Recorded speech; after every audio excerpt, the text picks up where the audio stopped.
শনিবার সকালে তেজগাঁওয়ের প্রধানমন্ত্রী কার্যালয়ে প্রধানমন্ত্রী তারেক রহমানের সাথে সৌজন্য সাক্ষাৎ করেছেন বাংলাদেশ সফররত যুক্তরাষ্ট্রের দক্ষিণ ও মধ্য এশিয়া বিষয়ক বিশেষ দূত সার্জিও গর। সাক্ষাৎকালে বাংলাদেশ ও যুক্তরাষ্ট্রের মধ্যকার দ্বিপাক্ষিক সম্পর্ক, বাণিজ্য ও বিনিয়োগ সম্প্রসারণ, আঞ্চলিক সহযোগিতা এবং পারস্পরিক স্বার্থ সংশ্লিষ্ট বিভিন্ন বিষয়ে মতবিনিময় হয়। বৈঠক শেষে সার্জিও গর সাংবাদিকদের জানান, ফলপ্রসূ আলোচনা হয়েছে প্রধানমন্ত্রীর সাথে। প্রধানমন্ত্রী তারেক রহমানের সাথে খুবই ফলপ্রসূ আলোচনা হয়েছে। দুই দেশের মধ্যে যথেষ্ট সম্ভাবনা আছে। এই সপ্তাহেই আমরা বাংলাদেশে ভ্রমণ সতর্কতা নামিয়ে এনেছি, যাতে যুক্তরাষ্ট্রের মানুষের আসার আগ্রহ বাড়ে এবং বিনিয়োগের পরিবেশ তৈরি হয়।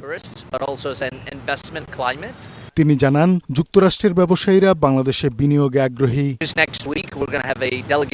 যুক্তরাষ্ট্রের কোম্পানিগুলোর প্রতিনিধিরা আগামী সপ্তাহে বাংলাদেশ সফর করবে। তারা বিনিয়োগের সম্ভাবনা দেখবে। কৃষি, শিল্প, আইটি সহ অনেক খাত আছে যা নিয়ে দুদেশ একসাথে কাজ করতে পারে। আমরা আমাদের সম্পর্ক নতুন উচ্চতায় নিতে চাই।